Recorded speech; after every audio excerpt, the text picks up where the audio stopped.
Tinatayang higit 1 milyong pisong halaga ng ilegal na droga ang nasamsam sa kinasang operasyon ng mga otoridad sa Molo, Iloilo.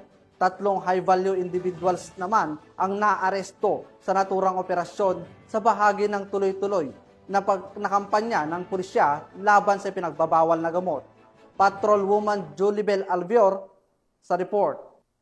Muling pinatunayan ng kapulisan na walang ligtas sa batas sa mga sangkot sa ilegal na droga matapos na mahuli sa bitag ng kanilang operasyon ang 3 high-value individual sa Barangay South Baluarte, Molo, Iloilo City na nakuhaan ng tinatayang 1 milyon halaga ng hinihinalang shabu nito lamang ika-25 ng Agosto taong kasalukuyan.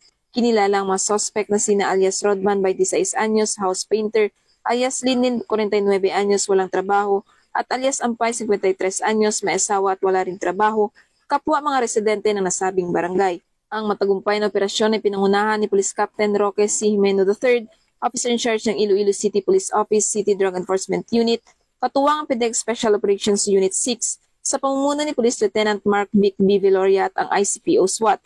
Nakuha mula sa mga sospek ang humigit kumulang 150 gramo ng hinihinalang shabu na may halagang tinatayang 1,020,000 pesos. Agad na dinala sa PNP Forensic Unit ang mga nakupiskang ebidensya para sa kaukulang pagsusuri, habang 3 nahuli ay nasa kustodiya na ng Iloilo City Police Station 4 at maharap sa kasong paglabag sa Republic Act 9165 o ang Comprehensive Dangerous Drugs Act of 2002.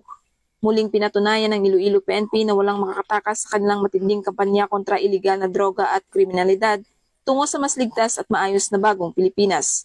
Mula dito sa Police Regional Office 6, ako ang inyong Police News Network Correspondent, Patrolwoman Julibel Albior, alagad ng batas, taga-taguyod ng Balitang Pulis.